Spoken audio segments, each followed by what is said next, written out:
याद है, पुराने समय में एक नगर में एक सेठ जी रहते थे। सेठ जी बाजार जाते थे घूमने के लिए अपने बहुत विश्वसनीय नौकर को साथ में लेकर।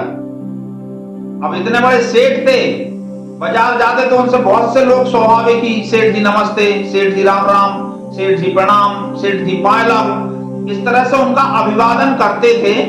तो सेठ जी प्रत्येक अभिवादन करने वाले का अभिवादन स्वीकार करने के उपरांत मन ही मन कुछ कहते थे। ये बात उनका विश्वसनीय नौकर हमेशा देखता था और इस पर गौर करता था कि सेठ जी कुछ कहते हैं। किसी से कहते हैं खुश रहो, उसके बाद धीरे से कुछ कहते हैं, किसी से कहते हैं हाँ अच्छा हूं, नमस्ते।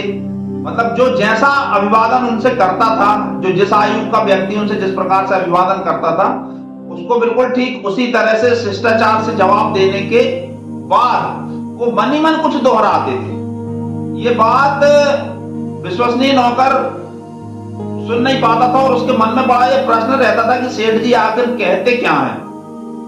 एक दिन उसने हिम्मत करके सेठ जी से पूछ ही लिया कि मुझे इतने दिन हो गए आपके साथ रहते हुए, और जो भी व्यक्ति आपसे अभिवादन में नमस्ते कहता है तो आप उसे वापस नमस्ते कह देते हो, उसके बाद धीरे से मन में कुछ बोलते हो।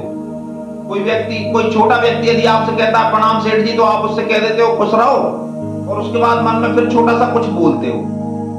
इसका रहस्य क्या है? सेठ जी मुस्कुराए और बोले चल ठीक है, आज मैं तुझे घर पहुंच के बता दूंगा।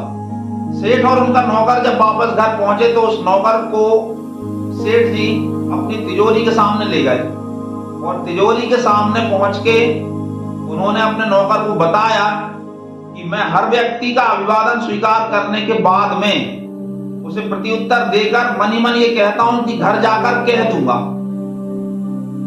अब वो नौकर बहुत अचंभित हुआ कि इसका क्या अर्थ हुआ सेठ जी। तो सेठ जी ने उसे बताया कि पहले मैं बहुत गरीब था और मेरा नाम सेठ रामेश्वर प्रसाद नहीं था, रमई था।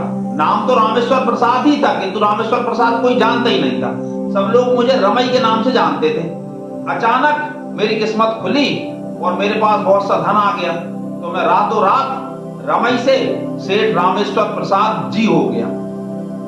अब जो भी लोग मुझे अभिवादन करते हैं, मैं उनका अभिवादन स्वीकार करने के बाद में उन्हें प्रत्युत्तर देता हूं और धीरज से कह देता हूं कि घर जाकर कह दूंगा, क्योंकि ये सभी लोग मुझे नहीं, मेरी दौलत को, मेरी संपत्ति को अभिवादन कर रहे हैं। और मैं घर आकर तिजोरी में रखी हुई लक्ष्मी मैया से ये कह देता हूं कि आज इतने लोगों ने आपको प्रणाम किया है, प्रणाम कहा है।